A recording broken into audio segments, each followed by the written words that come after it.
Kia ora koutou, councillors, Morena, and in opening this council meeting of the 17th of February, could I advise and remind councillors and staff and public watching, this meeting's been live streamed, it's being recorded, and the recording will be made available on the Bay of Plenty Council website following the meeting.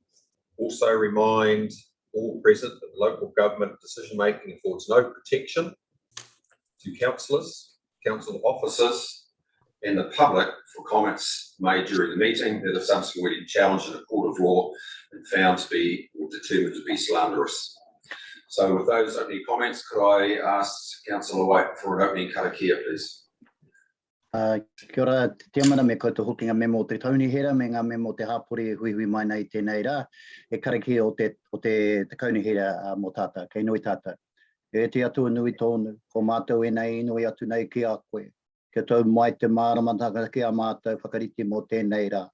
Arihina hoki mātou, e ki a e te oranga tōnu ki ngā ahutanga katoa, ngā tangata ki tō mātou rohe whānui tōnu. Amen. Almighty God, we ask that you give us wisdom in the decisions we make here today and give us guidance in working with our regional communities to promote their social, economic, environmental and cultural well-being. Amen. Kia ora tātou. Kia ora, Councillor White. Next item on the agenda is apologies. So we have apologies from Councillor Love and we have apologies for an early departure from Councillor Rose. Public forum, there is no public. I'll move the adoption of those apologies. Do we have a seconder? Councillor Winters, thank you. All those in favour, raise your hand. Against, carried. Thank you. Public forum, there is none. Items not on the agenda are there any items councillors would want as late items and general business to be added to the agenda? Appears not. Thank you. Order of business, there's no change to the order of business. Declaration of conflict of interest for today's agenda. Councillors, have all read the agenda. Does anyone believe they've got a conflict of interest? Appears not. Thank you very much. Public excluded business to be transferred into the open, there is none. Leads us on to the minutes of the Regional Council meeting of the 16th of December. I call for a mover and a seconder. Councillor Nees, Councillor Thurston. All those in favour of adoption of those minutes, raise your hand. Against, carried. Any matters arising from those minutes that won't be dealt with in today's context of the meeting? Matters arising? Appears not. Thank you very much. So that leads us to agenda item number 9, which is presentations. I understand we have Andy Berea with us. And we've got Margaret Barber from the University of Waikato. So it's my pleasure to do a preliminary introduction to the new Toi Hurarera Waimauri Bay of Plenty Regional Council Chair in Freshwater Science, Professor Denise Ozkundasi. Apologies for the pronunciation. So welcome all three of you. And over to you, Andy. Kia ora tātou, kia ora Mr. Chairman and councillors. You've introduced Margaret Barber. She's the Professor and Dean of Science at Waikato University. And just to help you with Dennis's name, Dennis is Dennis Ozkundasi. And as you say, he's the new Toi Hurarera Waimauri Chair. I'm just wanted to briefly introduce him to you people today, of course, because you're interested in how that program's tracking now and the appointment. And unfortunately, we have to do these things online at the moment, but as soon as we can, we'll introduce you to him personally. I'm going to hand over to Professor sorry, Barber. I just realised you were on in the council meeting. I'm going to hand over. It's just about the PT stuff, but we can catch up after. Okay, I'm going to hand over to Professor Barber now, and she's just going to take you through some introductory things and then give Dennis the opportunity to talk directly to you. Thank you. Tēnā koe, Mr. Chairman, tēnā koe, tēnā koutou katoa. E mihi ana ki te tangata whenua, nā iwi katoa o noho mai nei ki te rohi o te moana toi te huatahi. No tā wāhi o ko tūpuna, nō reira, e tipu aki au i te koawa awa o manga otaki ke te rohi o Maniapoto. Ko Aote Omo Kapu o te Akamā Tuatua ki te whariwāranga o Waikato, ko Margaret Barber tōku ingoa. Nō reira, tēnā koutou katoa. So thank you very much, Andy, for your introduction and for this opportunity to introduce our new chair. We're very excited to do so, and I'm grateful that we have the opportunity to introduce you to Dennis. But I thought it might be helpful if I just describe the process the university and the council went through together to make this appointment, because I think it's important that we understand each other and understand where this key position will develop within the council and the university. So thank you for the opportunity to do so. So with the exit of the previous chair, we worked together with particularly Andy, Helen and Rob Donald to develop a new position description and a new selection criteria for the new process of appointment. This was a really collaborative effort, and we came up with some key attributes that we both wanted for this position. So I'll just very briefly highlight the main ones. So obviously a PhD in a relevant discipline, but also sustained research excellence in freshwater, ability to attract research funding, demonstrated community engagement, and this was key on both sides. Really good experience with people management and project management, some teaching experience, and key for the University of Waikato is basic te reo Māori or their willingness to learn, because we feel that's vital for all our staff members, but particularly in a community engagement position like this one.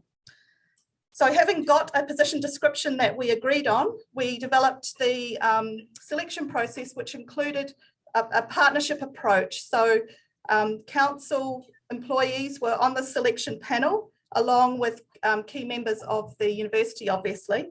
And a representative from Te Arawa Lakes Trust. So thank you, Niwa Nuri, for helping us with the selection process. So there was an interview and there was a presentation to the university and to the selection panel. And throughout that process, the person we appointed, Dennis, really shone through as our top ranked candidate to everyone. It was unanimous. So I'll let Dennis introduce himself more personally, but just a very quick bio. He has a PhD actually from the University of Waikato in 2010, which was in the area for sort of phosphorus and lake restoration. He has worked for the Waikato Regional Council for many years as the freshwater scientist, and this is really, I think, a key part of why he really shone through during the selection process. So despite working for a regional council almost, most of his time, he has a very strong publication record and recently was awarded some significant MB funding through the Smart Ideas process. He has good student supervision and ability to attract research students, despite not working full time for the university. So, but just to highlight, his major strength was in this aspect of community engagement, and which both the university and the council employees that we spoke to felt was key. So I don't want to, anyway, just let me express just how excited the university is to have Dennis with us in this role. And we look forward very much to watching him and helping him develop in the role to the benefit of both the university and the regional council. So I'll stop there and I'll introduce you to Associate Professor Dennis Oskindachi. There you go. Kia ora, Margaret. Yes. Kia ora, Mr. Chairman and councillors. Thank you for the opportunity to meet you and introduce myself. And thank you, Margaret, for those kind words. Kau Dennis, tōku ingoa, kau whangaroa te kāinga I nai nei no Germany ahau. E mahi ana ki te whare wānanga Waikato, tēnā koutou katoa. We just wanted to just briefly explain that I'm actually originally from Germany and I'm currently living in Whangaroa, Raglan in the Waikato region. And I'm really excited about the opportunity to be in this role and work with the Bay of Plenty Regional Council and the community on developing a freshwater research program. So I started my research career actually here in the Bay of Plenty, working with David Hamilton from 2005 onwards on some of the early ecosystem modeling work that the Waikato University developed for the lakes, and also worked on some of the early lake restoration projects that Andy and his group initiated, especially around the sediment capping and treatment of bottom sediments. My research interest is broadly sort of defined now by understanding climate impacts on aquatic ecosystems. And I was lucky enough to work at the Research Institute in Germany, where we were looking very closely at several different components of climate impacts on lake ecosystems and freshwater ecosystems. So in my role here, I do get the feeling that climate change is a topic that keeps coming up with some of the initial conversations I've had with community groups, including the Lakes Water Quality Society and Te Arawa Lakes Trust.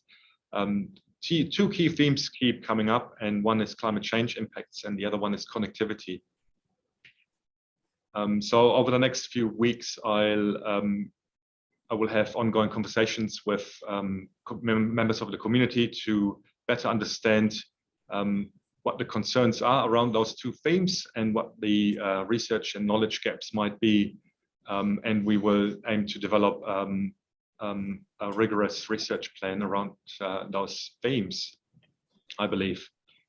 At the same time, I think that I will be working closely with regional council staff, especially Andy, to see if we can initiate a few projects early on that will enable us to develop a more coherent research program as we go forward.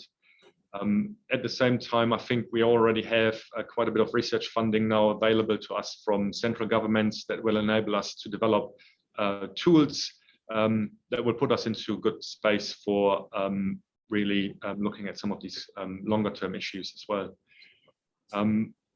I also want to mention that we are in a good position already to work with international collaborators on some of these issues.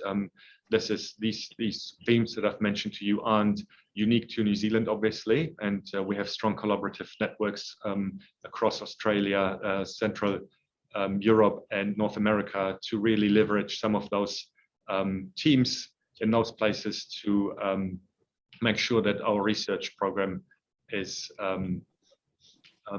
relevant globally, and also that we can develop cutting-edge science that is that puts us into a leadership role at the University of Waikato. So those are some broad themes I thought I'd share with you today. We will be having ongoing conversations with the Bay of Plenty Regional Council, of course, and community groups. I'm very excited about opportunities that are already emerging to meet up with quite a few different groups. And I think I'll leave it at that, and I'm happy to take any questions if there are any. Thank you. Kia ora. Kia ora, Dennis. Council, is any questions? Question, Councillor Winters. Yeah, hello, Dennis. Good morning and welcome to the team. Your background certainly speaks volumes. Dennis, there's three of us here in Rotorua, Te Taru, Lion and myself. And for myself, as a regular lake user of all the lakes in Rotorua, I too share your concerns with climate change. What we've seen this summer is higher water temperatures through the summer, but also higher water temperatures much earlier than usual. So I don't think there's been a lot of research done on water temperatures per se in freshwaters and how they're going to impact on aquatic life. So really keen to see you grasp that and see what's going to happen there. But thank you, and look forward to working with you. Thank you. Councillor White. Tēnā koe, Professor Barber, me ko hoki te rangatira, Professor Osnuzaki, nau mai hara mai ki tō tūranga hau, Te toi huarewa, wai Māori. Welcome, Dennis, and thank you, Professor Barber, for the introduction. You've got a good man on your right, on your side there with our man there, Andy Brewer. He's well known amongst the community, and I emphasize the community because the community will be very, very important in terms of the engagement in this particular role. Nice to see Te Arawa Lakes Trust actually there in the selection process. I say that because they have a unique partnership with the Bay of Plenty Regional Council, the Rotorua Lakes Council, and of course Te Arawa, the tribe that I belong to, in terms of caring for our lakes. So a very warm welcome to you. I know Lakewater Society will be eager to hear from you at their pending meetings coming up. And look, I welcome you as a council member. I welcome you as a Te Arawa member with lakes are very, very important to us. So look forward to the science you're able to offer in this particular area and cleaning up our lakes and the various waterways, but also engaging with our people on their view of mātauranga Māori and how Māori concepts fit in here and the cultural frameworks that are already in existence to filter our conversations through. So a very, very warm welcome to you. I guess everybody's got high expectations and I'm sure you'll deliver. Tēnā koe. Councillor Thurston. Yeah, hi, greetings everyone. Dennis, as the third leg of the stool in Rotorua, I too wanted to add my very warm welcome to you. And with a name like yours, I thought you were Polish, not German. So I'm making is there a Polish background there somewhere, or? It's a Turkish background. Actually. Turkish background. I'm terribly sorry. I'm terribly sorry. But no, it's a very warm welcome from the three of us, as my colleagues have said. And as you're fully aware, there's been a certain amount of grieving in this area since the departure of David Hamilton. So we're looking forward to you filling those shoes admirably. So very warm welcome. Great to have you with us. Thank you, Lyle. Councillor Nees. Well, thank you. Great to have you here, Dennis. Welcome. We're delighted to have you on board. My question's around your research program. Will you also be looking at our freshwater river systems and have a program around those as well? Yeah, thank you for the question. That's a great question. Absolutely. So I guess the key for this role is also to really integrate all these different freshwater ecosystems from those small streams, larger rivers, lakes and wetlands, all the way down to the coastline, obviously. So I've already started having conversations with Chris Battershill as well to see how we can actually work together more closely and connect on various research topics and themes. Right, thank you. Mr. Von Duddleston.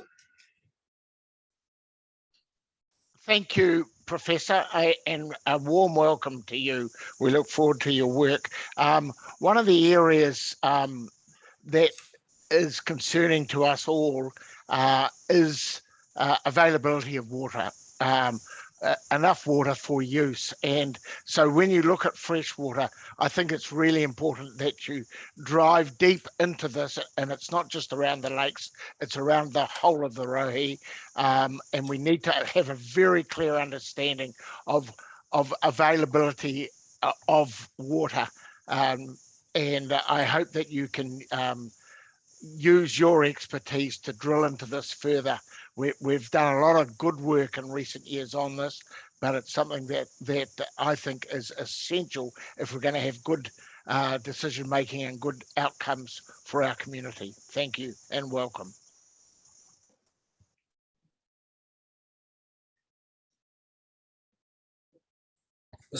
Councillor Brunning. Yes, kia ora. Nice to meet you, Dennis. As others are making some claims to your time for their projects, I too would like to make a claim for the Ngāhere of the Kaimai Mamakus. We're endeavouring a major research program and a program of elimination of pests, the restoring of the mauri of the forest there. And of course, that's a major source on the Bay of Plenty side of our fresh water that comes down through to the Moana.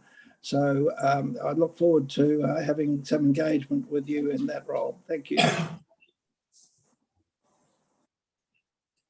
Councillor Rose. Tēnā koutou I te rakatirama, tēnā koe Dennis. Hey, look, welcome to the team, as others have said.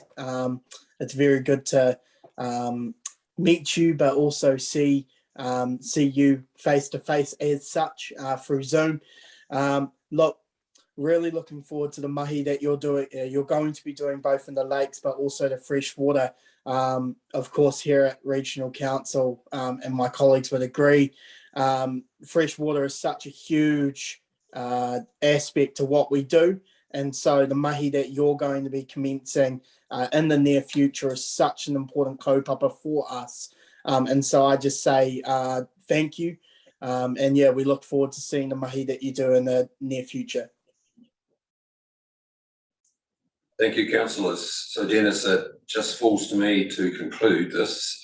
So once again, on behalf of Toi Moana, the Bay of Plenty Regional Council, we welcome you to the family. It's encouraging to see that you're going to have continued and close collaboration with Chris Battershall, and that's encouraging. And to Professor Margaret Barber, very good to see this appointment made. And as the mainland cheese boy said, good things take time. So welcome again, and Margaret, we look forward to continuing the collaboration and professional relationship that we have with Waikato University. So thank you both. Kia ora, thank you. Kia ora, thank you, Mr. Chairman. So councillors, this takes us through to the Summer Assistant Program. There's a video here. Karen Aspey, I believe, is introducing it. Welcome, Karen. Oh, tēnā koe, Chair. Morena councillors, so it is my pleasure to introduce you to Kelsey Jordan, who has just popped up on your screens as well. Kelsey is one of our summer students who's actually secured a part-time permanent position with us. Kelsey worked in the People and Capability team, so I've got to know Kelsey a little bit. Kelsey is going to share with you a video and just share a little bit about her experience and the experience of her colleagues over the summer. We know that you quite enjoy hearing from the summer students. Kelsey, over to you. Kia ora, everyone. Thank you so much for that introduction, Karen, and thank you for the privilege of being able to share with you this morning. Yeah, I just wanted to spend a couple of minutes touching on a few of the highlights for the summer program, and then I'll pass on to Tony, who's going to share the summer assistant video that we put together for you. So just a bit of a recap was we started out with our wonderful welcome day when we first arrived, and we had 36 summer assistants join our virtual Zoom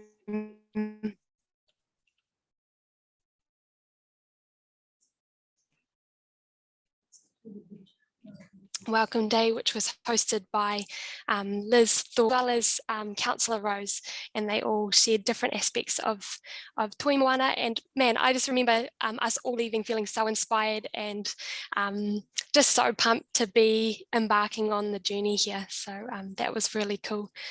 And then from there, we all went off and spent time learning about our roles,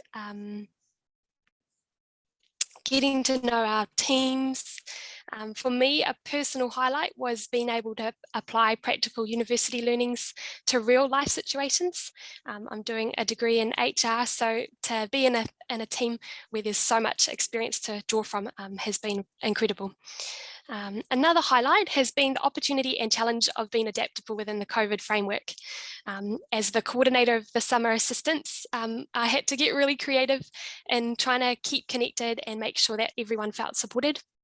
And through my time here, I've been able to learn a lot more about MS Teams and Zoom, which are two platforms that we utilised a lot to get to know each other more and to share about what we're doing here at Toi Moana. Next up was our community day, which we teamed up with Maritime actually to do a beach cleanup, and we collected a huge amount of rubbish. I think there was about 12 big sacks full of it, including a big car bumper that was left lying on the beach. So yeah, it was a huge highlight for the team to be able to do something that benefits the community and the environment whilst having the chance to meet up and connect in person, which was something that we haven't really been able to do much during this summer assistant program. And then another thing that we were able to do was the Kōrero and Coffee Career Development event. This was a virtual Zoom event that was initiated by the summer assistants as an opportunity to glean from some of the incredible minds here at Toi Moana from various within the organisation, and they came and shared about their careers and some of the learnings that they've picked up along the way. And again, we were just left completely inspired and just so excited to take our careers forward, knowing that we've got people behind us that are willing to share what they know. And then lastly, we had the privilege of hosting a farewell presentation to the leadership team. And we also had the privilege of having Chairman Leader join us for that event. It was so neat to be able to share with them all just a bit about what we did and some of our roles. And we also were able to just express our gratitude. And that is something that I really want to express to you all as well. Thank you from the bottom of my heart and on behalf of all the summer assistants for the opportunity that you've given us to be here. And yeah, thank you for investing in our futures. Yeah, so that's all from me. I'd just love to leave you with these few words from one of the summer assistants. In one of our feedbacks, there was the opportunity to share a few words that they'd like to pass on to the rest of the organisation. She said, "This program has been life-changing. The work environment is phenomenal and so supportive. Personal growth is inevitable and the experience is incredible. I am so thankful for my time here at Toi Moana, and my advice to anyone who gets a role in the future would be to get amongst it. Everyone at Toi Moana wants to see you succeed, so take any and every opportunity you can get to ask questions, be inquisitive, because you never know what you might learn and how this will affect your future aspirations." And now we'll go on to a video to share with you all.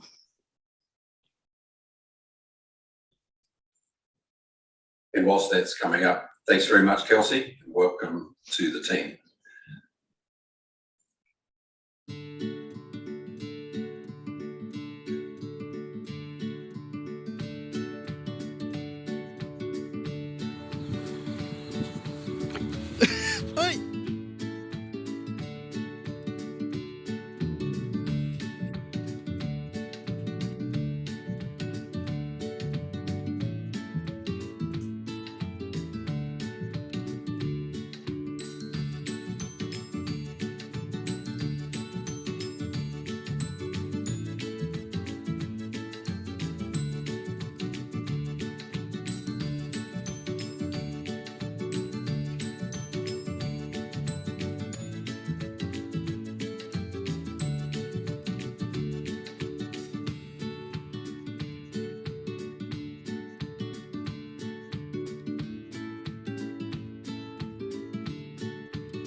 This summer I've been working with the Transport and Urban Planning team, working on bus shelter and interchange designs. My highlight has been applying what I've learned at university into real life design situations.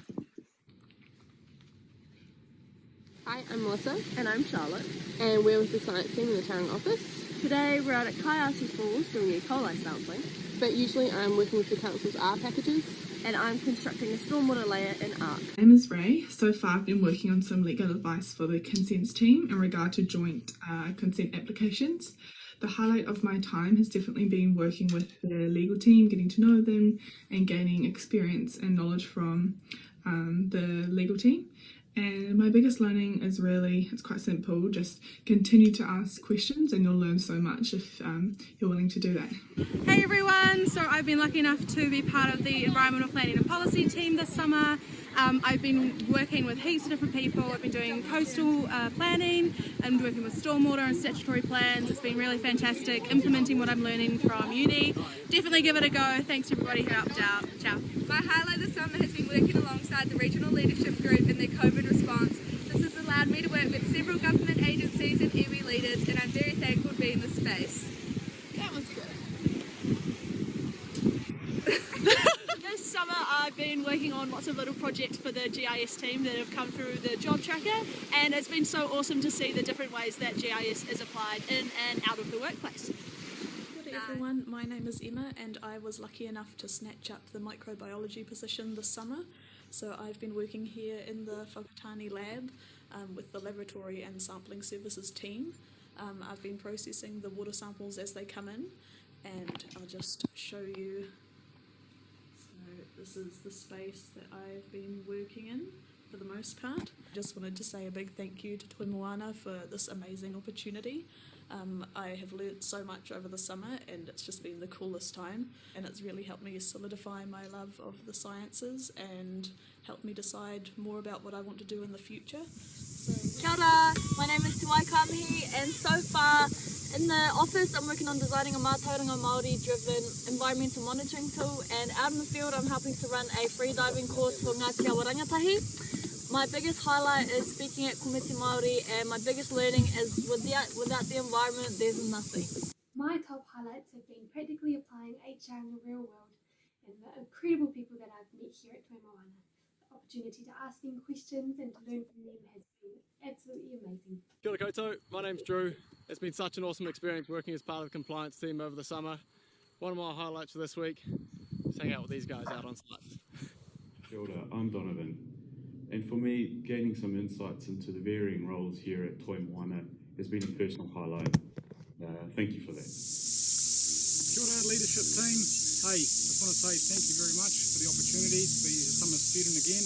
My name's Cam Walting, and I'm been in the Rotorua office, and I'm out here looking at biocontrol agents. And last year we released one on these privet bushes, which is the lace bug, and it seems that it's established. So I'm out here making sure the paperwork's done and up to date, but yeah, thank you very much. Cheers, eh? Kia ora, my name is Savannah, and this summer I have been working with the emergency management team at the Regional Council. The highlight of this experience for me has been getting to know everyone in the MBOP team, and the team has definitely inspired me to keep going with my studies, finish off my masters, and get into the real world of emergency management. Kia ora. Hi, I'm Chelsea. And I'm Rosie. And this summer at Toi Moana, we're working on the Woolly Wipeout program with the biosecurity team. Part of our role is to create woolly wipeout kits, which we prepare here in the depot. Oh, hey, didn't see you there. While we're out and about delivering kits, we also give demonstrations on how to control woolly nightshade, Including helping and educating community groups. We've also been doing a little experiment which looks at which herbicide control works most effectively on woolly nightshade trees. It's been a great summer working for Bay of Plenty Regional Council. Woohoo! Hey, I'm Brooklyn, and this summer I've been working in the regulatory compliance team, mapping the water use of orchards. My favourite experience at Toi Moana has been getting to gain valuable work experience in an industry I love, while being surrounded by awesome and cool people here. Kia ora te whānau ko Te Rua Wallace tōku ingoa. So far in this internship, I've been working on summarising the iwi management plans within the Okure region, as well as helping Ngāti Tarawhai create their own iwi management plan. One of my biggest highlights this summer has definitely been meeting and connecting with new people, and specifically with the other interns that are working in the Rotorua office. And my biggest learning and takeaway this summer has been to be impeccable with your word. Kia ora tātou. Just another day here in the office. Tēnei kamihi ake rā ki ngā kaihautu o te waka Toi Moana. Massive thanks to all the kaimahi and all the staff, and also all the summer students and everyone within this space who supported me in my mahi with my whānau, te rere atakahi ngai tō mawhariua. Yeah, I'm going to leave it there. Kia ora. Hi, I'm Zoe. This summer I'm working at Toi Moana with the compliance team doing industrial audits. We're going out into site in the Mount Industrial area every single day and looking for stormwater and air contaminants and making sure that industry owners and business owners aren't polluting the environment. It's really fun. I really love working here at Toi Moana because you get to meet lots of new people every single day and learn lots of things, and I hope to come back next year. Hi, my name's Rachel, and I work in the Whakatane office. And my highlights so far has definitely been the people, and how welcoming they are, and how nice, and just how they really want to help you. My name's Nadine, and I'm the summer assistant for the consents team, and I'm also based here in the lovely Whakatane. I've loved this opportunity. It's been a great chance to really develop some skills and gain a lot of learning. I've been lucky enough to get out in the field with our consents planners and some of our technical advisors as well, and to learn from these amazing experienced people has just been such a wonderful opportunity. Hi, my name is Jamie, and this summer I have been monitoring protection areas on farmland to ensure that the fences are stock-proof. Kia ora, ko Ingawa Toku Sama. My time here at Toimawana has been in the community engagement team. I have been working alongside our youth advisory group to develop an engagement strategy and make sure that our youth whakaaro is incorporated into the Bay of Plenty Regional Council kaupapa. We haven't let the COVID situation impact us too much. We have monthly online meetings. We were lucky enough to meet with the councillors tonight. That was a really cool experience for all of us. It's been an incredibly life-changing experience being involved here at Toimawana. I'm so thankful to everyone here that supported us all in our journeys, and particularly to my fellow summer assistants. It's been an incredible experience working alongside you all, and I cannot wait to see what we all achieve in our futures. Okay, 1, 2, 3.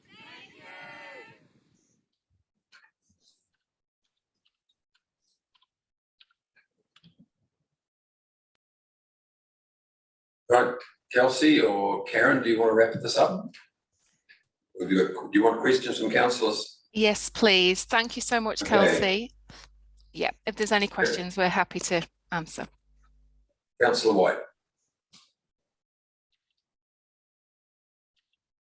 Sorry, Mr. Chair, I just had my thumbs up saying great show. Wow, well done. So it was a thumbs up. Thank you, Councillor White. No one else? Right, once again, thanks very much, Kelsey. Councillor Rose, you're a little bit late, mate. Yeah, sorry about that, Doug, or Mr. Chair. Look, I normally say something during these. Look, it's been great seeing the mahi that our summer students have done, and it's good to see that they're spreading out across the entire organisation. And I think that this is just a showcase of what Toimawana particularly has in regards to future kaimahi and all. And I really think that, want to thank our summer students for the mahi that they've done over the course of the past 3 months. And of course, with COVID, things haven't been easy. But look, well done, guys. You've done a bloody magnificent job. And yeah, we really look forward to seeing you guys either come in as full-time permanent mahi, kai mahi, or back in the future. And it's going to be really good to see how you all go forward. So, ka mihi nui ki a koutou. Thank you, Councillor Rose. Thanks, Karen, and thanks, Kelsey. Thank you. Councillors, that leads us on to the next agenda item, which is the Chairperson's report. So I'll move it be taken as read. We have seconder, Councillor Winters. Are there any questions in terms of the Chairperson's report? And just before you ask the question, the appointment on the 3rd of February by Pindi Te Puke Ag Advisory Meeting, I actually didn't go to that. I understand that Councillor needs to, but that's the only adjustment I'd like to make. Is there any questions from Councillor in terms of my work schedule? It appears not. Right, thank you, councillors. The only thing that's attached to this, which I am duty bound to make some commentary on, is under item 3 there. You've got the independent investigation report and some allegations made by a councillor in terms of this organisation. I think this issue now needs to be put to bed, put to rest. It was investigated by an independent person, and the result is there in terms of that opinion for all to see. So in conclusion, could I just acknowledge my fellow councillors in terms of the governance discipline that you applied and supported me in terms of bringing this to a conclusion. Across the local government sector, it's not always obvious that the governance discipline, when you have to face circumstances like that, is as professional as what I've seen. It could have been that each individual councillor went to the press, made commentary, and I acknowledge you for being disciplined and giving me the space to commission the report we did. And as I said, the results speak for themselves. So I don't think this issue should be traversed anymore. And if there's no further questions, either to my report or to this, we'll move on. Okay, there's appeared not. Thank you, councillors.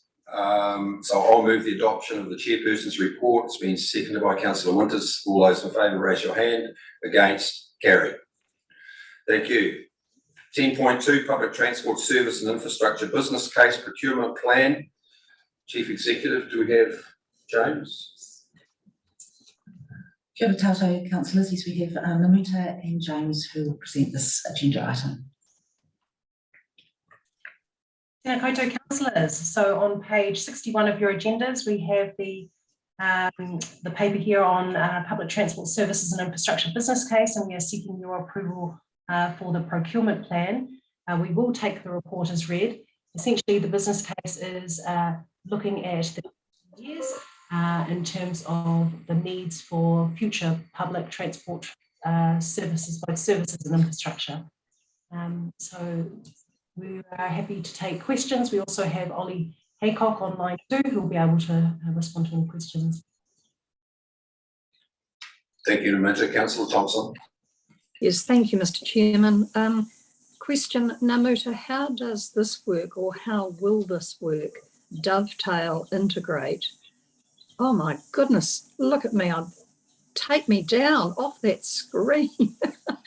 How will it integrate with the regional public transport planning process that's currently underway? Remind me never to talk again, thank you. Through the Chair, we're currently in the development of the Regional Public Transport Plan, as Councillor Thompson has highlighted. Inputs for that will help set the overarching direction for this business plan, so they will be integrated.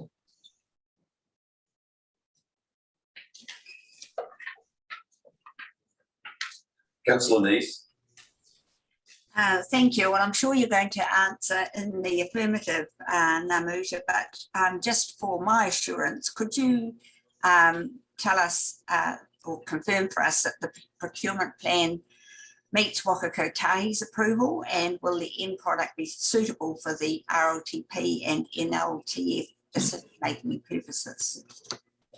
Yes, absolutely. To develop the procurement plan, we've been working really closely with both Waka Kotahi, Tauranga Council and Western Bay Plenty District Council, and their feedback's been incorporated into the version that you see here. Councillor Crosby. Yeah, thank you, Mr. Chair. Well, I'm very supportive of this, but I hope in terms of the business plan that it has a strong local and regional focus and doesn't bring in a whole lot of international case studies that aren't relative, in my view, completely relative to Tauranga, the Western Bay and Rotorua. I've seen many of these before in public transport, and they lose the localism component of it by a lot of international theory that is not often relative to our situation. And I'll be keeping a very close eye on that. So whoever's, Namuta, through you possibly, and your team inputting into this, please make sure that it is fit for purpose for our situation, and not necessarily that of some large international city, which I often see in these kind of reports.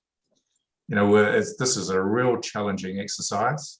We've made really good progress in the school area, school public transport area, but we're constantly struggling in the general public area. That's why I'm supportive of it, and it's good to see Waka Kotahi deeply involved, and I'm quite sure the purpose of this is ultimately to get an integrated system with their support, because we will need their support. So those are my comments around it. Please keep it local. Thank you, Councillor Crosby. And I also endorse those comments and give councillors some comfort that this bit of work should not be seen in a silo. There are multiple activities such as the Tauranga Public Transport Joint Committee that needs to be involved or consulted in some of this work. And I had a conversation with Commissioner Tolley as recently as last night, and that's her understanding as well. So if there's some things can be taken on board, Namuta, that'd be great. So we have Councillor Brunning and Councillor Von Duddleson. Thank you. I just got to express my disquiet at this. We had a session yesterday on public transport. This seems to be bureaucracy gone mad, but if NDTA are on board, I suppose we're just having a look at something that we've been discussing for the last 20 years. What's new? Nothing's new other than people do not want to get on public transport. So spending further money on it seems to me like bureaucratic madness. Thank you. Thank you, Councillor Brunning. Councillor Von Duddleson. Yeah, thank you, Mr. Chairman. Look, I 100% support Councillor Crosby in his comments. I think we do have to be careful. I understand what Councillor Brunning is saying. I remember reading about 6 months ago the 2007 public transport plan review, and we haven't progressed a long way since then as far as meeting expectations and targets. And as I said at the meeting yesterday, if we continue to do the same things and expect a different outcome, then Einstein said that's the first sign of madness. And so we do have to be careful, but at the same time, we really do need this business case to actually dig very deeply into the mechanisms that will actually improve mode shift, because at the moment we haven't achieved it in the last 10, 15 years, a significant change, and we really do have to. And that's a perception thing. There's ways around that, and it does seem a lot of money for what we're doing, but let's make sure if we're going to spend the money that it is done worthwhile, and as Councillor Crosby said, that it's absolutely relevant for our conditions, because we are not London or Paris or whatever. So thank you, Mr. Chair. Thank you, Councillor Von Duddleson. Could I just remind councillors that the decision to do this body of work has been previously agreed. This is not the first time you've seen this. This is essentially just a procurement plan to achieve it, because of the figure involved exceeds the Chief Executive's delegated authority. Mr. Winters. Thank you, Chair. Just our portion of the $1 million is 350K, and we get some back from the far rate. So is this unbudgeted money, or is this new money that we're going to have to find for the our portion of the 178K? Chief Executive. Through you here, no, it's within budgets. Councillor Rose. Yeah, look, I have to completely toe-talk what's been said by Councillor Von Duddleson and Councillor Crosby.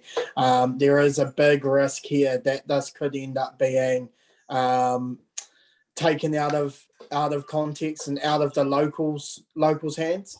And actually, I think the key part here and the key thing we need to remember is that, as Councillor Von Duddleson has just reiterated, we're not London, we're not Paris, we are Tauranga, we are Rotorua, and we are Whakatane. And so we need to be able to look into how we're doing things. But we also, and this is an encouragement to our staff, but also my fellow councillors, we need to look at how we're thinking about this, because as has been said, the 2007 public transport review, we haven't really done much else with it, and so we're doing another review. And so my encouragement is, how can we think about this from a different light? How can we look at this situation and look at the situation we're in from a different light, so that we can get better outcomes in regards to our procurement and all that sort of stuff? So yeah, thank you, Mr. Chair. Thank you, Mr. Rose. Chief Executive. Thank you, councillors, and can I call your attention to pages 70 and 71 of the agenda, where the procurement plan does highlight that this work is to meet the two outcomes that are related to the AFTI work that you've had quite a lot to deal with, and also confirmation of the infrastructure improvements that are needed to support PD services. Also to draw your attention to the supply of the arrangement in terms of scope, It really is drawing on all the information the partners have, and there is considerable evidence to have that Western Bay centric view. This is important to get Waka Kotahi funding. Clearly there is a need for significant funding into public transport systems in the Western Bay. So we are excited that this is progressing as quickly as we can. We do appreciate your comments as well. Thank you. Thanks, Fiona. So we need a resolution, which is to receive the report and authorise the procurement of the business case, single stage business case. Do we have a mover? Happy to Councillor move. Rose, second. Councillor Von Duddleson. All those in favour, raise your hand. Against, carried. Thank you, councillors. Takes us on to 10.3, Tauranga Public Transport Joint Committee. Councillors, this is a formalisation of a previously agreed topic, but what it does include here is a terms of reference that I'm going to seek the advice from Councillor Paul Thompson and Councillor Von Duddleson in terms of Toimoana's input into this as you're our representatives on this body. Councillor Thompson. Yeah, thank you, Mr. Chairman. I believe that we had good input into the development of the terms of reference, and thanks to staff for their assistance. There is one matter I would like to raise, and whilst this is Tauranga City centric, I do believe that somewhere we need some wording where the committee needs to consider any significant regional implications as may be appropriate, because public transport doesn't just end at the boundaries. So I think if we could add some wording in terms of consideration of any significant regional implications to be considered as appropriate, I would be happy to move that. I better see how that goes in terms of support or otherwise. But if it gets support, happy to move that. Thank you, Mr. Chairman. Thank you, Councillor Thompson. Namuta, are you happy to include that as another bullet point in the terms of reference? Through the chair, I'm just wondering if there's some provisions within the terms of reference which might cover off on those connection points. We have a quarterly implementation updates through to the Public Transport Committee, and we've also been quite clear in terms of the regional public transport plan and responsibilities in relation to that. So any work that we do within this committee will need to also look at implementing the regional public transport plan too. I'm just conscious Tauranga City Council have also approved the terms of reference, and we're very careful to present to you both the same information. So just thinking about how we can look to incorporate or emphasise the points that have been raised. Thank you, Namuta. I have some sympathy with Councillor Thompson in that the terms of reference here are heavily weighted towards the Western Bay.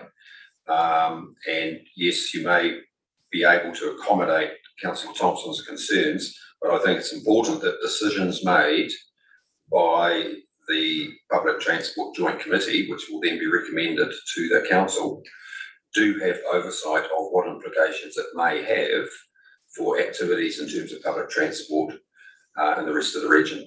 So if you could just take that on board, I have no problem going back to TCC and suggesting an amendment.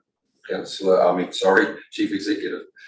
Through you, Chair, I think what we can do is for every paper that goes up to this council have a section that is implications for the region to cover up this issue that you're talking about, because it is very important. So we'll do it through the reports that go to this committee. Okay, thank you, Chief Executive. That's a good outcome. Councillor Von Duddleson. Yeah, thank you, Mr. Chair. I think the CEO has probably made a very wise decision there, and taking it back and having to go back through a formal process with TCC, I think is might hit some constraints time-wise, and we really do need to progress this. And so with I totally agree with Councillor Thompson on this, so don't get me wrong, but I think we can, between what Namuta said and what the CEO said, I think we can accommodate it. And as long as we've got a clear understanding that we have those and a part of the reports that go back to council on a regular basis, then I think that covers it. Thank you. Thank you, Councillor von Duddleson. So you'll second it, I take. Thank you. Councillor Nees. Well, I'd just like to say I really welcome the establishment of this committee. I've got high hopes that will help us integrate our decision making and be a huge step forward for public transport in Tauranga. Just a couple of comments. I assume that, like all other council committees, it will be disestablished at the end of the triennium, and then it will be reconsidered for establishment in the new triennium with a new council. So that's one point. My other comment is that I think communication and timing of these meetings are going to be really, really important. The juxtaposition between the timing of these committee meetings and the Public Transport Committee meetings is important to make sure that they flow well together. And I'd also like to comment that communication between our representatives on this subcommittee and the rest of the regional councillors will be really important, just as we have systems in place for our smart growth representatives, where council gives guidance to those representatives for their committee, for their comments in those joint committee meetings. I would also expect that we have the same sort of communication systems in place so that all councillors are aware of the positions that are going to be put forward by our representatives in these subcommittee meetings, and that we get pretty swift feedback from our representatives on what was decided. Thank you. Through the chair, I can Through the chair. There you go, Namita. So through the chair, I can confirm that that is certainly the case in terms of this committee. It will be disestablished as per all committees, and then obviously re-looked at as part of the new triennial. And then in terms of communications and reporting, absolutely critical, and we certainly will look to how we can get systems and processes in place similar to Smart Growth to ensure that all of the councillors have an opportunity to provide feedback to those representatives on that committee. Thank you. Councillor Thurston. Thank you, Chairman. Look, I just wanted to concur with the comments that have been made by Councillor Nees. I too have great hope for this committee.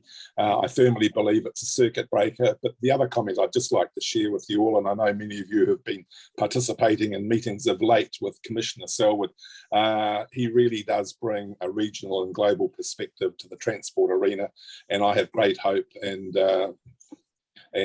faith that Commissioner Selwood in particular will bring a real regional perspective to this committee also. So, but no, good that the chairman and the CEO are going to pick up on it in their discussions around the terms of reference that have been agreed to. But no, great hope for this, and it definitely is a circuit breaker, this committee. But also, having said that, in terms of the committee imploding at the end of the triennium, as we all know, both Councillor Thompson and Councillor von Duddleson will be re-elected with a landslide. So no, full marks, everyone, full marks.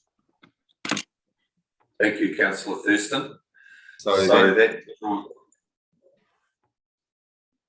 that draws us to the position where the resolutions on page 82, 83, 1 through to 5 have been moved and seconded, and the points made by Councillor Thompson and the solution to the issue as resolved by the Chief Executive have been noted. So I'm going to ask you, all those in favour of the resolutions, please raise your hand. Thank you. Against? It's carried. Thank you, councillors. That takes us through to the next agenda item, which is 10.4, options for the composition of the Navigation Safety Bylaw Hearings Panel. I'll hand over to the Chief Executive to delegate this, but just in introducing this topic, councillors, can we be very clear? The recommendation here is for the establishment of a subcommittee. It's been well set out here in terms of the narrative about this, but this is a subcommittee that will oversee the communication and recommendations being brought back to this council. As I've said to some of you, this is not just about numbers on jet skis. It's not about life jackets. It's not about ski lanes only. material issue here is in terms of maritime issues, especially in the Tauranga Harbour and increasingly in the Eastern Bay. So I think the level of scrutiny, professionalism that we require in this subcommittee is such that you have to be prepared that this will be a semi-judicial process that may well lead to a judicial process at some stage if someone is aggrieved by whatever recommendation you might want to make. So with those comments, Fiona. Thank you, Chair. And I'd like to introduce Tony Briggs and also to mention that bylaws will increasingly be a key component of the tools that you use in the future. So I'm very pleased that Tony is involved here, and you'll know Tony from the previous bylaw that she was a project manager for. Welcome, Tony. Thank you. Good morning. There's actually Stephen Lamb and Sarah Omenson here with me today just to talk through some of the options, answer your questions on the correct option or the most, excuse me, the most appropriate option as the chair has laid out. So I'll take the paper as read, but so really we're just here to field questions and also talk through some of those options. Thank you, Tony. So councillors, I trust you've read this and no doubt there will be questions. Happy to move, Mr. Chairman. 1 to 3, and then we can talk about 4 later on. Who wants to be on it? Thank you. It's moved by Councillor Winters. Councillor Iti. Yeah, kia ora, Mr. Chair. I'm happy to second that. I think it is practical to have a subcommittee to manage what's going to be a technical, to cover these technical issues, as well as that it's going to be potentially a long, prolonged process. But hoki, Mr. Chair, ke te hihiri te nāko, I'm heartened to see that we continue to lead the sector with regards to finding more opportunities to partner with tangata whenua and co-decision making. Now, I do understand that the subcommittee would set their own terms of reference in due time. But with regards to that and with regards to staff considering representation of tangata whenua on the subcommittee, considering the sheer number of iwi that we have in our region, as well as the undoubtedly strong interest and robust opinions regarding this kaupapa that they will have, I think it's wise that we take a tribally agnostic approach, similar to the approach taken by the Three Waters Working Group led by Doug Martin, whereby those selected to represent Māori are there to apply a treaty partner lens rather than an iwi-centric one. So that would be my view on the kaupapa, Mr. Chair. Kia ora. Thank you, Councillor Iti. And can I just remind councillors that the resolutions, as discussed here, 1 to 3, by Councillor Winters, have been moved, seconded by Councillor Iti. A key component of number 3 is that this panel will be a co-governance panel. So I take that everyone is in agreement with that, because that's specifically stated. I think it's a good move to do that. That then leads us through to subset 4 of the recommendation as to how the members of the group may be agreed, and that's what the issue that Councillor Iti was referring to. So I take it that there's unanimous view that this should be a joint subcommittee between tangata whenua, a co-governance arrangement with equal weighting between tangata whenua and elected members from the council. Councillor Nees. Thank you, Mr. Chair. Yes, I totally support the co-governance approach, and I would suggest we have equal numbers of councillors and co-governance representatives. And what I would like to suggest is that we have representatives from within the council from the east, from Rotorua, from Western Bay Council, from Western Bay and from Tauranga Moana. My reason for that is that they each have different challenges. We have Kaituna in the Western Bay. We have obviously Tauranga Harbour in Tauranga Moana. We have Rakataki and Apotiki. over in the Eastern Bay, and we have our lakes over in Rotorua. And I think there are different challenges in each of those areas, and it would be a very good idea to have somebody on the panel that has, you know, a depth of knowledge about those areas. So as a person that is a commissioner, a hearings commissioner, and have certification as chair, I put my hand up to be on the committee. I don't need to be chair, but I'm very interested in being part of this. Thank you, Mr. Chair. Thank you, Councillor Nees. So we've got a few questions here. So I think there are two issues here, councillors. We've clearly agreed there's unanimous view 1 to 3. So we're now talking about number 4. Could I be so bold as to suggest, in terms of the co-governance input, that we utilise the resource of our Māori elected members, and that they work with staff in the first instance to identify the most appropriate makeup of whether it's 3 or 4 iwi representatives that go into this. I don't think it's wise that we nominate a particular hapu iwi, but as Councillor Lee says, there are existing co-governance forums, and maybe a starting point for our Māori councillors is to liaise with the chairs of those co-governance forums as a starting point, and they can work out the merits or otherwise of who should best sit around this table.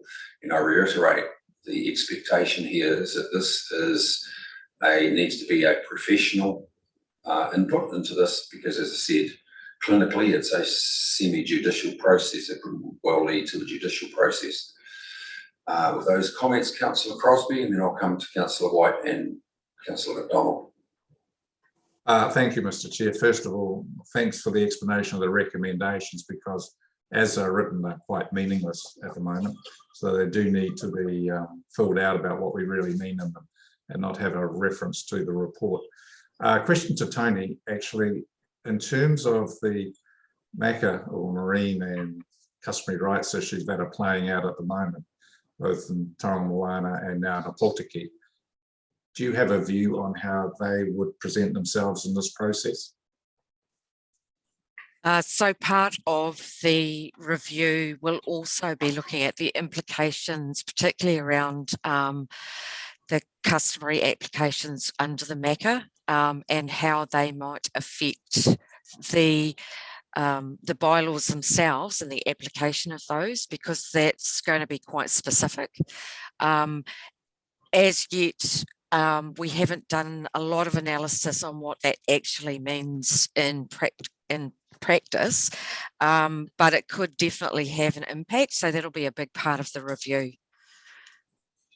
So what we're hoping to do, just as part of that, is ensure that we have some of our in-house legal representation on our project team, just to keep an eye on that situation. So that will be something that we'll be looking at quite closely. Thank you. Councillor Thurston. Chairman, if I heard you right, you said that the elected Māori representatives at our table would need to liaise, or should liaise, with staff around who was appropriate in terms of tangata whenua representation. I thought, personally, I feel we've got it around the wrong way. It should be staff liaising with the politicians as to who the appropriate people from tangata whenua should be, who should be considered for this. And the other thing is, I put my stake in the ground now, and I defer to my colleague, Councillor Winters. If there's going to be regional representation, I would be nominating Councillor Winters to represent our neck of the woods. Thanks, Chairman. Thank you, Councillor Thurston. Let me be clear, in terms of, I think it's a good strategy that our Māori councillors assist this governance body with the process that should sit behind the selection of tangata whenua representatives. And I also did say that I thought the Māori councillors were a good vehicle to assist staff in terms of liaising initially with the chairs of the co-governance forum that we have. But as an example, if you take the Rangataiki River Forum as a co-governance forum, where we have Bronco Carson as the chair, the Rangataiki River Forum we need, or our Māori councillors need to give us good advice in terms of input, if there is any, from Te Whanuapanui, Ngaitai, Whakatauia, because neither of those entities sit on the Rangitogi River Forum. So I think we've got a long way to go on this journey in terms of the composition of our tangata whenua representatives. That was the only point that I was making. But clearly, this governance body will be the ultimate decision making in terms of who the individuals are, but I suggest we take good advice. Councillor White. Yeah, kia ora, Mr. Chair. Look, I totally welcome a co-governance vehicle here and the thought of, the approach of a 50-50 arrangement with tangata whenua. And I also support what Councillor Iti has said around, potential membership. I do agree that we need to get together, and I'm happy for to be with my constituency members around the table with staff in whatever format that might be, to work that out. And so I'm fully supportive of this process moving forward, and what you've suggested, Mr. Chair. I think we will have that discussion as what we think would be, from our own collective experiences, the appropriate representation and the personalities and the representation that might be best in this space. Happy to be part of that. And finally, I certainly support also Councillor Thurston's suggestion of Councillor Winters as a good representation from our part of the world. So thank you, Mr. Chair. Thank you, Councillor White. Councillor McDonald. Kia ora, Mr. Chair.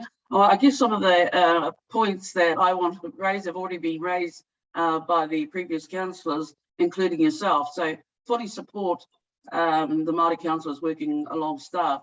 The other suggestion that I was going to make, and that I will include as part of the discussion with staff, is our looking at those tangata whenua who have undertaken the making good decisions certificate. I know there are quite a few Māori across the region who are now certificated and able to act as commissioners. So that will be a suggestion that I will bring to this discussion table with staff. Thank you. Thank you, Councillor McDonald, and I applaud that initiative. I think it's appropriate given the circumstances of this subcommittee. So, councillors, any other questions? If not, that will lead me to the position of what makeup from this governance group would be appropriate to sit on this committee. You've had an expression of interest from Councillor Nees. You've had support for Councillor Winters. Councillor Nees has got previous experience in this part of the Rohi with these bylaws. Councillor Winters has a good understanding in terms of his Coast Guard affiliation in Rotorua Lakes. And if I'm so bold as, I'll test the sentiment of the council. Could I suggest that Councillor Toi Iti be represented from the council? And I've given the rationale for that in terms of a weighting that's increasingly coming from the Eastern Bay. And thirdly, could I suggest, I think there's merit in Councillor Von Duddleson. Councillor Von Duddleson has previously chaired one of these bylaws, I think dating back to 2007 or 2011. So with two councillors having previous experience in this particular matter, I think there's a lot of merit in that. And in terms of who chairs this, could I suggest that the councillors themselves sort that out rather than me delegate? But I think we've got equal competency in there in terms of the certificated hearing commissioners having the chair status. And at the moment, I think that is only Councillor Nees and Councillor Von Duddleson of the ones that I've nominated. So I'll test the market and suggest that the Regional Council's contribution to this subcommittee be Councillor Von Duddleson, Councillor Winters, Councillor Iti and Councillor Nees. Councillor Thompson, are you moving that? Okay, thank you, Councillor Thompson. Councillor White, you seconding it? Okay, thank you. And I think, are you comfortable with the discussion we've had regarding the composition of tangata whenua representatives? Just to be clear, we're asking that our Māori councillors work with staff and the co-governance chairs of the existing entities, and they'll bring back a recommendation to the council. All clear? Right, thank you. The resolution's been moved and seconded. All those in favour, raise your hand. Against? Carried. Sorry, Councillor Winters, have you got your hand up? Oh, yeah, I was just going to say, Mr. Chairman, I think it's really important to have some representation from Te Whānau Upper Nui and further east. There's some really big maritime issues up there, and we need to get a handle around all those issues coming forward. So, Toi, somebody from Te Whānau Upper Nui, please. That's just my preference, but just take it on board. Okay, thank you, Councillor Winters. That'll work itself out in due course. Oh, I thought a bit more. Okay, councillors, can I retract? And the resolution is to include items that the Regional Council endorse items 1, 2, 3, and 4. So we'll go around the traps again. Please raise your hand. Against? Thank you. Clear, carried. Councillor Nees. Just to say, I put a note in the chat that I'm quite happy for Councillor von Dadelsson to be chair if that is what he would like to do. Thank you, Councillor Nees. I don't think we need to affirm that today unless there's a willingness to do so. I think that we've got a long way to go on this journey. The other concern we've got is in looking at the composition of the committee, this journey is likely to be traversed through a couple of years. So there's a bit of a commitment here. It's not a 2-monthly exercise. And I think if you come back to us with an agreed position in terms of who's going to chair this, that'd be great. Thank you, councillors. We'll try and do one more before we break for morning tea. 10.5 delegations meeting arrangements during COVID. Yvonne, are you with us? Thank you. Tēnā koutou katoa, councillors, and welcome to your first council meeting of the year.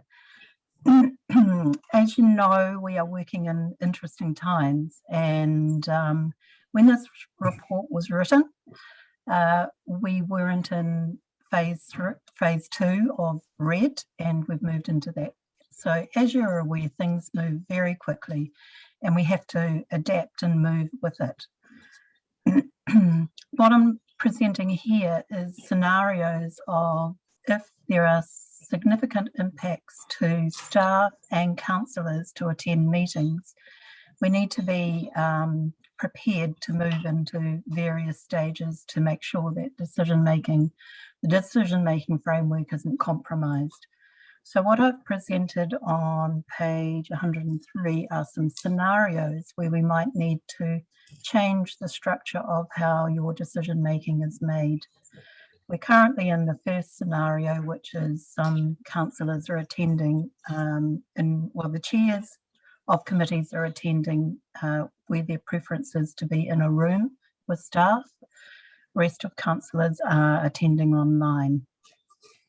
Scenario 2 is that if there is a significant impact on my team or on the administrative ability to provide governance support to meetings, then it becomes difficult for us to run all the various committee meetings that we have. In that scenario, we are, as a business continuity measure, we are suggesting that we bring all items to council as a council meeting only. So that's basically suspending core committees and all matters come to council, of which you're all members of. The third scenario is when there are a number of councillors who have compromised health-wise and are unable to attend meetings. Therefore, we can't get a quorum. So in this scenario, we suggest that the emergency committee be re-established so that we can move into the emergency committee terms of reference, which is included in this paper. So this paper asks council to reinstate that emergency committee if and when it would ever need to be required. The other part of this paper is also related to the chief executive's delegations, and also if the chief executive is impacted and unable to attend to her duties, the delegations that the designations that will go through the group managers as shown in the recommendations. So that's a brief overview of the paper. I'm happy to respond to questions. Thank you, Yvonne. Councillor Thurston, then Councillor Thompson. Thank you, Chairman, and thank you, Yvonne, for your paper. I just wanted to share some of my thoughts around the implementation of an emergency committee. I feel in the current pandemic, we're using technology extensively, and it's working very well. I think we're utilising Zoom very effectively, and I just feel that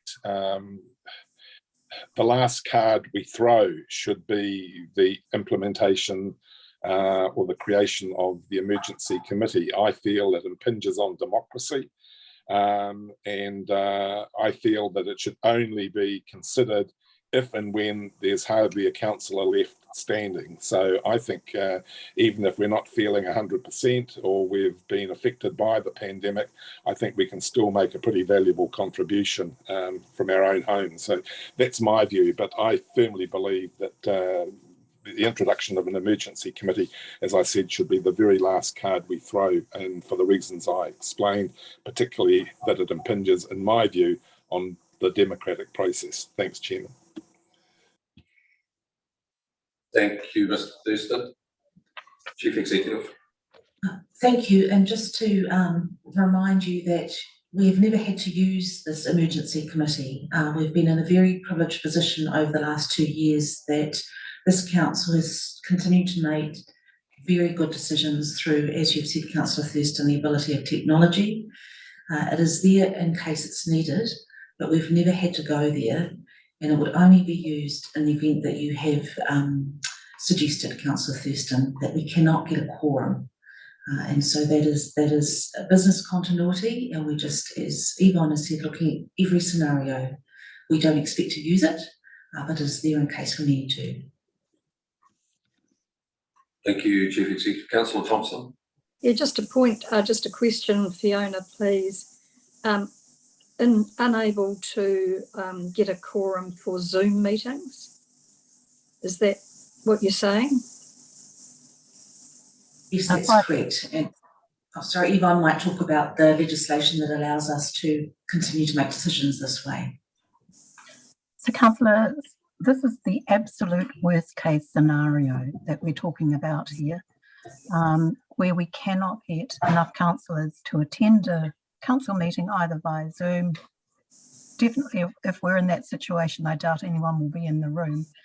But legislatively, we cannot run a council meeting if we do not have a quorum. Yeah, I just wanted to clarify that that included your being unable to get a quorum for Zoom meetings. I'm sure most of us, if we were compromised, would be wheeled out, or we'll have our iPads wheeled in or something. Look, I just want to support Councillor Thurston. I think this should be very, very much the last throw of the dice. And for me, the kinds of situations we're in at the moment really suggest to me that we need to always continue to be as inclusive a governance body as is possible. And that to me is a top priority, that we all feel that we are contributing, able to offer some contributions, feel included, particularly in these very stressful times. Thank you. Thank you, Councillor Thompson. Councillor Von Duddleston, then Councillor Crosby. Thank you, Mr. Chair. Look, I think it's all been said by both Councillor Thurston and Councillor Thompson. I don't think I can add much more. I totally agree that the third scenario should be a really last-ditch thing. We haven't had to enact it to date, and I don't see going forward with the use of Zoom, even if we're feeling a little bit under the weather, I'm sure we can still predominantly make good decisions using the Zoom process. So with that as a caveat, that's my view. Thank you. Thank you, Mr. Crosby. Yeah, thank you. Support what's been said about use as a last resort, but in times of emergency, decisions have to be made quickly. Yvonne, in terms of the terms of reference for your emergency committee, there's a bit of a flaw there, isn't there, in terms of both the chair and deputy chair leading the charge? What happens if they're out of action? Through chair, if in that scenario, we would be calling upon any councillor who is available. I think in the terms of reference, it also states that, sorry, I haven't got them up in front of me at the moment. It also states, Yvonne, I can help you there. It states all councillors are appointed as alternate members where a member is not available, and it's a quorum of 2 members. Great, thank you. Councillor Brunning. Yes, thank you. I'll support the resolution with the caveats that have been expressed by others, but I wanted to talk about our arrangements for council meetings. And it sort of gets to me a bit when we have in the press today a photograph of Tauranga City Council meeting in our chambers, and yet we are not. And so I want to urge that we get back to council meetings in chambers and normal process. Now, if that's a bit inconvenient, I'm sorry, but I think we are missing. We haven't met for over 2 months now as a council, and I think that something is missing from the process. Thank you. Okay, thank you, Councillor Brunning, and I think the appropriate forum to discuss that might be one of the informal meetings that we have with councillors. Councillor Nees.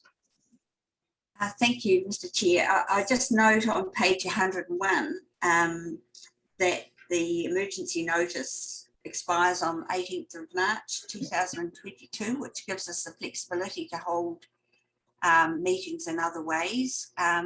What will we do if that's not renewed? Are we confident it will be renewed? Through you, Chair, that notice is in place every 3 months. So it has been renewed since 2019 on a 3-monthly basis. So we are very confident it will be continue to follow that regime. Thank you, Yvonne. Well, councillors, as has been said, I think this is essentially planning for the worst and hoping for the best in current circumstances, which necessitates that we actually plan for the worst. So can I have a mover and a seconder to adopt the resolutions? Mr. Winters, Mr. Thurston, all those in favour raise your hand. Against? Carried. Right, thank you, councillors. Just before you trot off for your caffeine break, we'll do one more. Contribution to LGNZ Zone 2 Future for Local Government Funding Proposal. Pretty straightforward there. Yvonne, do you want to make a commentary? Councillors, you've already seen the draft of these 2 report papers that are referenced here in the discussion you had the other day on Future for Local Government. Councillor Thompson and Councillor Von Duddleston. Yes, I'd like to move the recommendations within the report. Thank you. Happy to second. I was just going to second it as well, so that's okay. Okay, it's moved, Councillor Thompson. We'll take Councillor Winters. He is first out of the blocks. All those in favour, raise your hand. Against? Carried. Thank you, councillors. I'll move that we go into confidential, public excluded. We have a seconder. For Councillor Von Duddleston, thank you. Seconded. All those in favour, raise your hand. Against? Carried. Thank you, councillors. We'll adjourn for 15 minutes for your tea break. And what's the time now?